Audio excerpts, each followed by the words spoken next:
Deva Puja. Ahara Nidra Bhayamaithunancha Samanametat Pashubhirnaranam Dharmo Hitesham Adhiko Visheshaha Dharmena Hinaha Pashubhihi Samanaha Patram Pushpam Phalam Toyam Yo me Bhaktya Prayachati Tadaham Bhakyupahritam Ashnami Prayatatmanaha. In this way, Bhagavad Gita and other great scriptures, the holy books, opine and instruct us that human birth is very rare to obtain. By doing holy deeds and great spiritual activities only, this human birth can be obtained. What are the differences between human beings and animals? Let us think now. Ahara means receiving food. Nidra means sleep. Bhaya means fear. And Maithuna means pleasure. These four systems are common between human beings and animals. What is the difference then, or how the human is greater than animal? If he follows only these four commonly systems, and he cannot be called as a human. So then, what is the differentiating thing here is dharma. Dharma means dharanatu dharma ityahuhu dharmo dharayate prajaha dharma eva hato hanti dharmo rakshati rakshitaha. If we protect dharma, indeed dharma will protect us. In this dharma subject, there are number of ways to perform the religious rituals as prescribed in the Bhagavad Gita's 18th chapter. Yajñodanam tapaschaiva pavanani manishinam. Like that. In this regard, the image worship is highly recommended for humans only, not for animals. For humans, all the injunctions from the scriptures only for humans. So, in this regard, we are presenting now the Deva Puja Paddhati. Taulava nityanushtana vidhim satatam purutam nanubho sujanaha.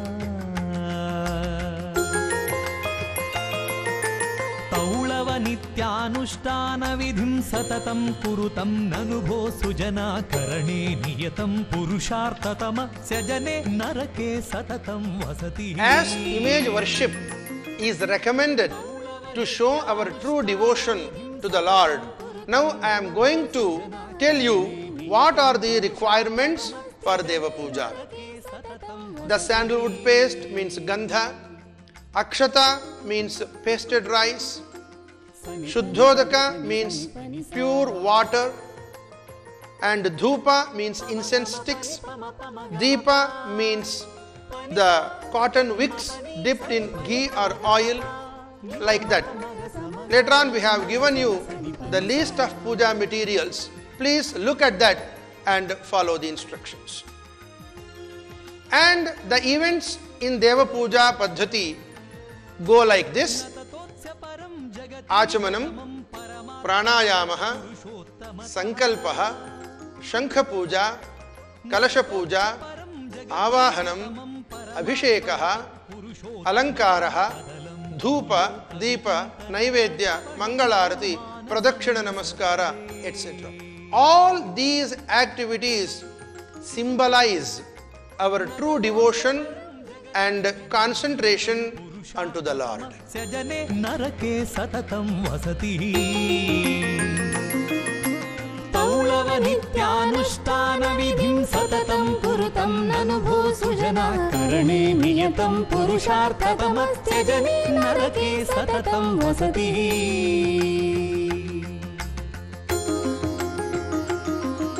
Sani pani saga sani sani pani sa. Pamagama pani pama pamagama pa pani sa మపని సని పని పమగ మప నిప మప మగ సమగ మగ సగ సని పని సా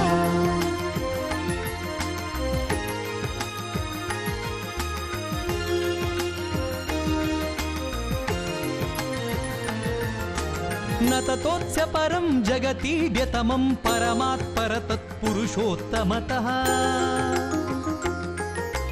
నతతోత్స్య పరం జగతీడ్యతమం పరమాత్పర తత్పురుషోత్తమతః తదలం బహులోక విచింతనయ ప్రవణం కురు మానసమీ సపదే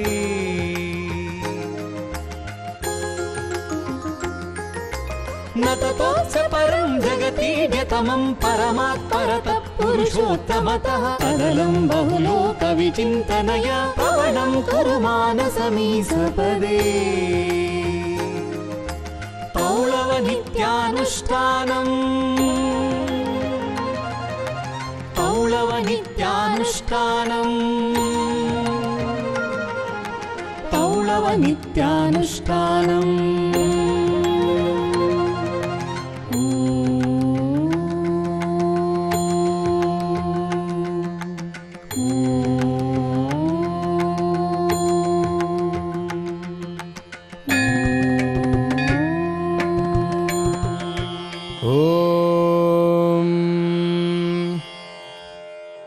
ಶ್ರೀ ಗುರುಭ್ಯೋ ನಮಃ ಹರಿ ಓಂ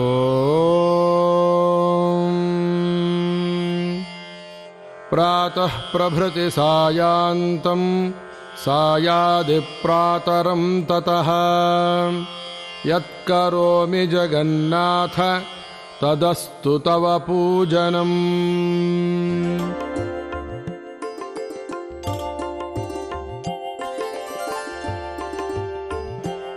ಭಗವತೋ ಬಲೇನ ಭಗವತೋ ವೀರ್ಯೇಣ ಭಗವತಸ್ತೇಜಸಾ ಭಗವತಃ ಕರ್ಮಣ ಭಗವತಃ ಶ್ರೀಲಕ್ಷ್ಮೀನಾರಾಯಣಸ್ಯ ಪೂಜಾಖ್ಯಂ ಕರ್ಮ ಕರಿಷ್ಯೇ ಅಥ ಘಂಟಾವಾದನಂ ಆಗಮಾರ್ಥಂ ತು ದೇವಾನಾಂ ಗಮನಾರ್ಥಂ ತು ರಕ್ಷಸಾಂ ಘಂಟಾನಾದಂ ಪ್ರಕುರ್ವೀತ ದೇವತಾಹ್ವಾನಲಾಂಛನಂ ಅಥ ಶಂಖಪೂಜಾ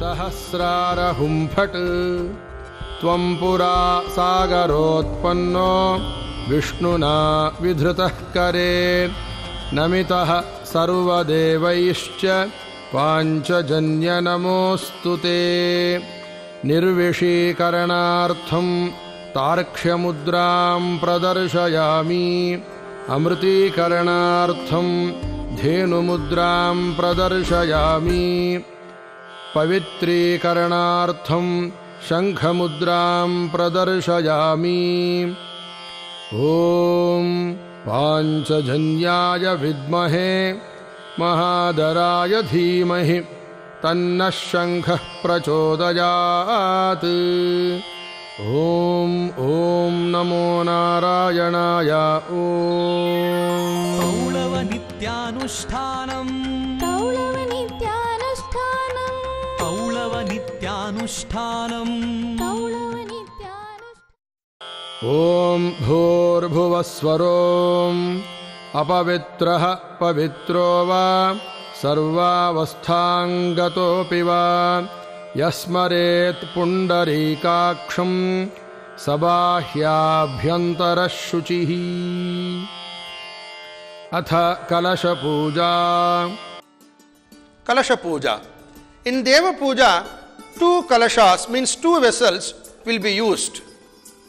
One is called as Brahat Kalasham, second one is called as Purna Kumbha.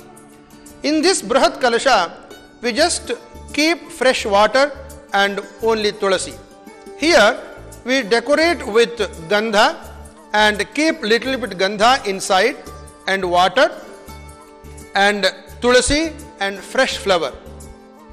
And after the Kalasha Puja is over, and this can be used for pouring the water on the Lord, and this cannot be as Tirtham. But this Purna Kumbha water will become as Tirtham, where we are going to take 3 times at the end. Atha Kalasha Puja Kalasha Devatabhyo Namaha Gange cha Yamune chaiva Godavari Saraswati Narmade Sindhu Kaveri Jalesmin Sannidhin Kuru Tatvayami Brahmana Vandamanastada Shaste Yajamano Havirbhihi Ahelamano Varuneha Bodhyurusham Samana Ayuh Pramoshi Kalasha Madhye Varunaya Namaha Om Bhurbhuvaswarom Varunam Avahayami Sthapayami Pujayami Om Om Namo Narayanaya Om Taulava Nityanushtanam Atha Pitha Puja Pam Padmaya Namaha Pitha Pujam Samarpayami Vimalayai Namaha Utkarshinyai Namaha Jnanayai Namaha Kriyayai Namaha Yogayai Namaha Prahvyai Namaha Satyayai Namaha Ishanayai Namaha Anugrahayai Namaha Sarvabhyaha Pitha Devatabhyo Namo Namaha Pitha Pujam Samarpayami Atha Avahanam. At the time of Avahanam means invoking the presence of the Lord in the image. The scriptures say we have to show mudras to the image. Those mudras are like this: Avahito bhava, samsthapito bhava, sannihito bhava, sanniruddho bhava, sammukho bhava, avagunthito bhava, suprasanno bhava. Prasida Bhagavan Agacha Agacha Bhagavantam Saparivaram Sri Lakshmi Narayanam Mama Hritkamalat Pratimayam Avahayami Om Sahasra Shirsha Purushas Sahasraksha Sahasrapat Sabhumim Vishwato Vrutvatyatishthadashangulam Atma Devanam Bhuvanasya Garbho Yatha Vashancharati Deva Esha Ghosha Idasya Shrinvirena Rupam Tasmai Vataya Havisha Vidhema Swagatam Sthiro Bhava Avahito Bhava Samsthapito Bhava Sanniruddho Bhava Sammukho Bhava Avagunthito Bhava Suprasanno Bhava Sarvabhyastattva Devatabhyo Namaha Sarvabhyo Madrika Devatabhyo Namo Namaha Om Om Namo Narayanaya Om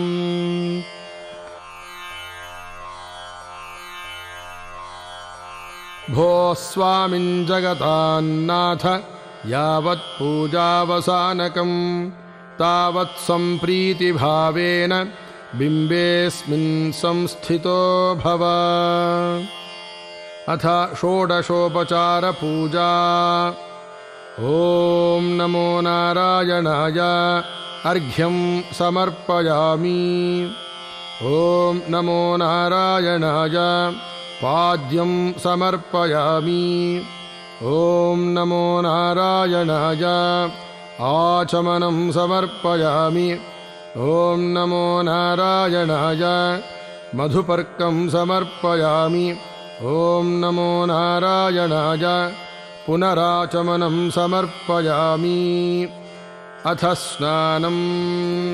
This is called Soma Sutra. This is used for Abhishekam, means pouring the water on the image of the Lord. We should keep Soma Sutra like this, facing towards north or any other direction except south, and keep images of the Lord like Vishnu Pratima, Lakshmi Pratima, like that, and keep Shalagrama, Chakranike, etc., and pour the water while doing the Abhishekam. It is highly recommended to do the Abhishekam because once the water is poured here, easily it can be collected in a vessel. In case if you don't get this Soma Sutram, you can get a mere small plate and keep the images of the Lord and Shalagrama and do the Abhishekam. Then keep the images out of the plate and keep the water for Tirtham, and finally keep the images in the Mandapam, means altar, and continue Alankara and other procedures of Deva Puja Paddhati. Atha Snanam. Om Agnimile Purohitai Yajnasya Deva Mritvijam Hotaram Ratnadhatamam Agnih Purve Bhirarshi Bhiredyo Nutanairuta Sadevang Yehavakshati Agnina Rajimashna Bhatposhameva Dive Dive Yashasam Veeravattamam Agneyai Yajnamadharam Vishwatah Paribhurasi Sayid Deveshu Gacchati Agnirhota Kavikratus Satyashchitrashravastamaha Devo Deve Bhiragamat Yadangadashushe Tvamagne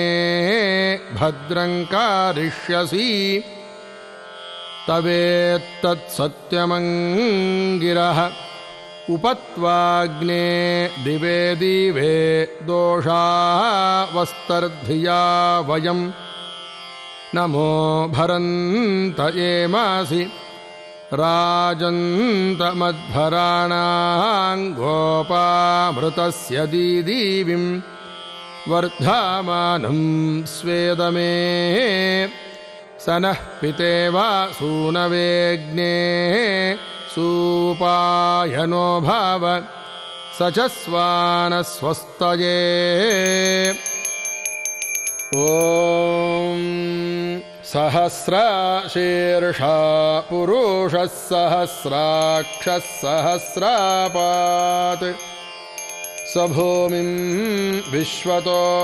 Vrutvatyatishthadashangulam Purusha evedam sarvam yadbhutam yaccha bhavyam Utamrutatvasyeša no yadannena tirohati Etavanasya mahimato jyayamscha purushaha Padosya vishva bhutani tripadasya amrutam divi Tripadurdhva udait purushah padosyeha bhavat punaha Tato vishvang vyakramat sashananashane abhi Tasmad virala jayata virajo adhipurushaha Sajato atyarichyata paschadbhumimatho puraha Yat purushena havisha deva yajnamatanvata Vasanto asya sidajyang grishma idhma sharadhavihi Tayajñam barhishi prakshan purushan jatamagratah Tena deva ayajanta sadhya rishayaschaye तस्माद्यज्ञात् सर्वहुतः संभृतं पृषदाज्यम् पशून्तांश्चक्रे वायव्यानारण्यान् ग्राम्याश्च ये तस्माद्यज्ञात् सर्वहुतर्षः सामानि जज्ञिरे छन्दांसि जज्ञिरे तस्माद्यजुस्तस्मादजायत तस्मादश्वा अजायन्त एके चोभयदातः गावो हजज्ञिरे तस्माज्जाता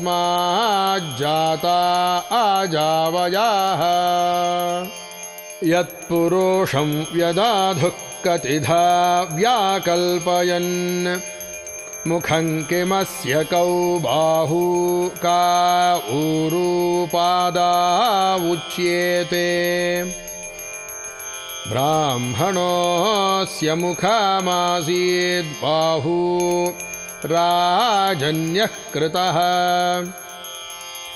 ऊरू तदस्य यद्वैश्यः पद्भ्यां शूद्रो आजायत चन्द्रमा मनासो जातश्चक्षुः सूर्यो अजायत मुखादिन्द्रश्चाग्निश्च प्राणाद्वायुराजायत नाभ्या आसीदन्तरिक्षं शीर्ष्णोद्यौः समावर्तत पद्भ्यां भूमिर्दिशः श्रोत्रात्तथा लोकान् आकल्पयन् सप्तास्यासन् परिधयस्त्रिः सप्त समिधः कृताः देवा यद्यज्ञन्तन्वाना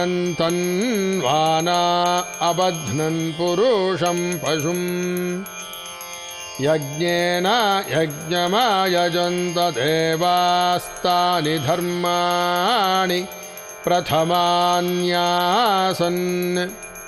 ते हनाकं महिमानः सचन्त यत्र पूर्वे साध्याः सन्ति देवाः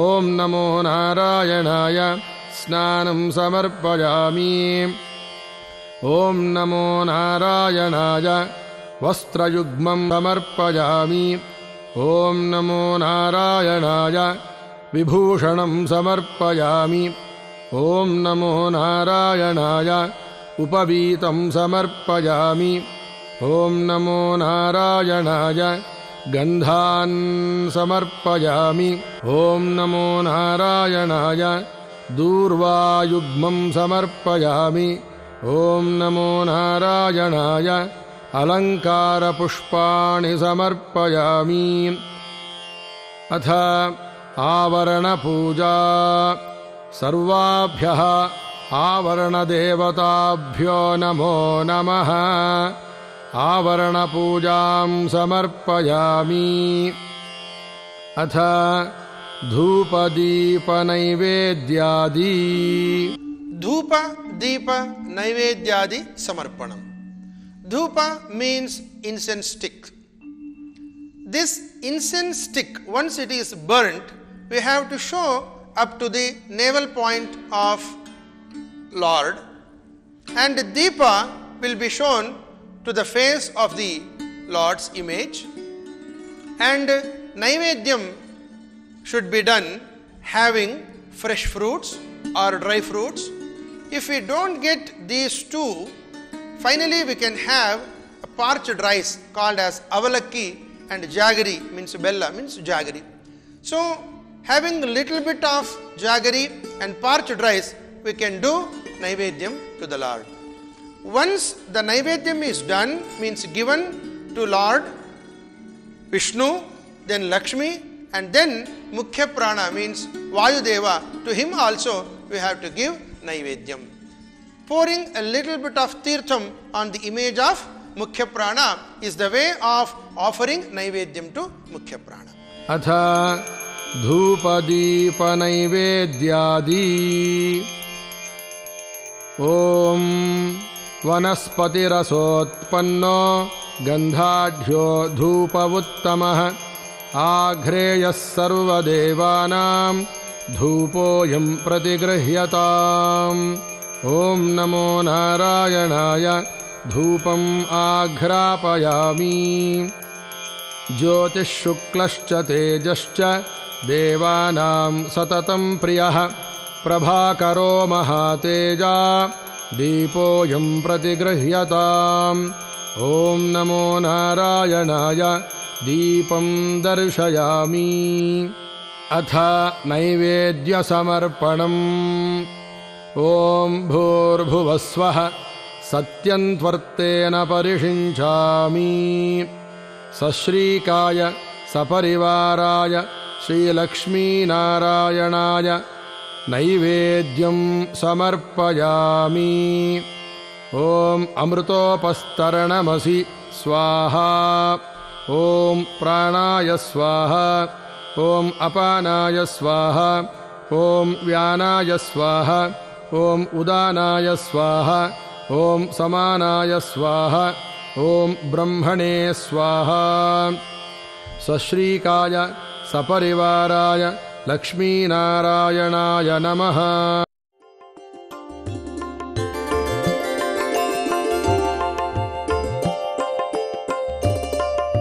Naivedyam Samarpayami Madhye Madhye Paniyam Samarpayami Om Om Namo Narayanaya Om Om Amrutapidhanamasi Swaha Om Namo Narayanaya Hastaprakshalanam Samarpayami Om Namo Narayanaya Gandusham Samarpayami Om Namo Narayanaya Padaprakshalanam Samarpayami Om Namo Narayanaya Mukhavastram Samarpayami Om Namo Narayanaya Shuddhachamanam Samarpayami Om Namo Narayanaya Kramukatambulam Samarpayami Om Namo Narayanaya Suvarna Dakshinam Samarpayami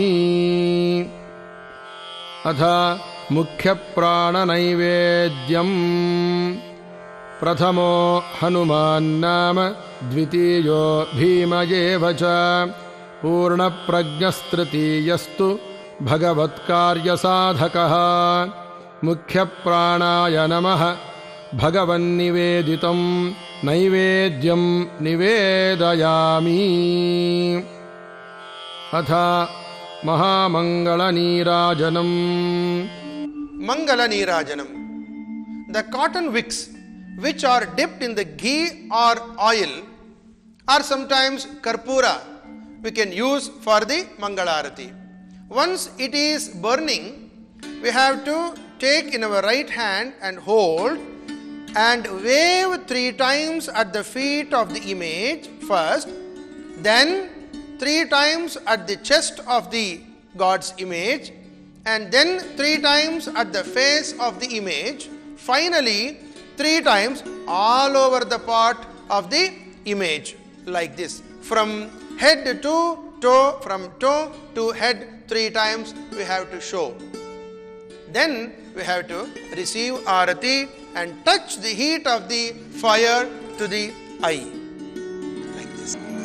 Om Shriye Jata Shriya Aniriyaya Shriyam Vajo Jaritrubhyo Dadhati Shriyam Vasana Amrutatvamayan Bhavanti Satya Samidhamitadrau Shriya Jevayananta Shriyamadadhati Santatamraja Vashatkrityam Santatyai Sandhiyate Prajaya Pashubhiryayevam Veda Om Namo Narayanaya Mangala Nirajanam Samarpayami ॐ अथ मन्त्रपुष्पार्चनम्। ॐ राजाधिराजाय प्रसह्यसाहिने नमो वयं वै श्रवणाय कुर्महे समे कामान् कामकामाय मह्यं कामेश्वरो वै श्रवणो ददातु कुबेराय वै श्रवणाय महाराजाय नमः। मन्त्रपुष्पं समर्पयामि। ॐ नमो नारायणाय छत्रं समर्पयामि। ॐ नमो नारायणाय चामरं समर्पयामि। ॐ नमो नारायणाय व्यजनं समर्पयामि। ॐ नमो नारायणाय दर्पणं समर्पयामि। ॐ नमो नारायणाय गीतं समर्पयामि। ॐ नमो नारायणाय नृत्यं समर्पयामि। ॐ नमो नारायणाय वादित्राणि समर्पयामि। ॐ नमो नारायणाय समस्तराजोपचारान् समर्पयामि। बिम्बच्छाया दोषपरिहारार्थं शङ्खभ्रमणं करिष्ये। रमा ब्रह्मादयो देवाः सनकाद्याः शुकादयः श्रीनृसिंहप्रसादोऽयं सर्वे गृह्णन्तु वैष्णवाः। लं लक्ष्म्यै नमः। वं वायवे नमः। अथ कृष्णार्पणम्। यस्य स्मृत्या च नामोक्त्या तपः पूजा क्रियादिषु न्यूनं सम्पूर्णतां याति सद्यो वन्देतमच्युतं।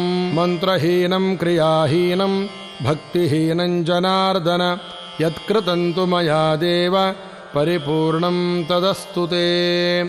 कायेन वाचा मनसेन्द्रियैर्वा बुद्ध्यात्मना वा अनुसृतस्वभावं करोमि यद्यत् सकलं परस्मै नारायणायेति समर्पयामि।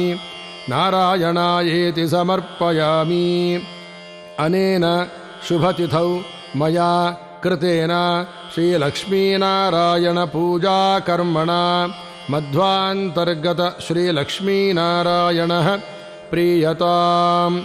श्रीकृष्णार्पणमस्तु। प्रसीद भगवन् आगच्छ आगच्छ सश्रीकं सपरिवारं श्रीलक्ष्मीनारायणं मम हृत्कमले प्रावाहयामि। अथ क्षमायाचना। अपराधसहस्राणि क्रियन्ते हर्निशं मया तानि सर्वाणि मे देव क्षमस्व पुरुषोत्तम। अथ प्रदक्षिणनमस्काराः। यानि कानि च पापानि जन्मान्तरकृतानि च तानि तानि विनश्यन्ति प्रदक्षिणपदे पदे। पूजाकाले मन्त्रतन्त्र स्वर वर्ण सर्वलोपदोषप्रायश्चित्तार्थं यथाशक्ति नामत्रयजपमहं करिष्ये। ॐ अच्युताय नमः। ॐ अनन्ताय नमः। ॐ गोविन्दाय नमः। ॐ अच्युताय नमः। ॐ अनन्ताय नमः। ॐ गोविन्दाय नमः। ॐ अच्युताय नमः। ॐ अनन्ताय नमः। ॐ गोविन्दाय नमः। ॐ तद्विष्णोः परमं पदं सदा पश्यन्ति सूरयाः दिवीव चक्षुरातातं तद्विप्रासो विपन्यवो जागृवांसः समिन्धते विष्णोर्यत्परमं पदं विष्णो विष्णो विष्णो। ॐ शान्तिः शान्तिः शान्तिः। अथ तीर्थप्राशनं। प्रथमं कायशुद्ध्यर्थं, द्वितीयं धर्मसाधनं, तृतीयं मोक्षसिद्ध्यर्थं, एवं तीर्थं त्रिधा पिबेत्।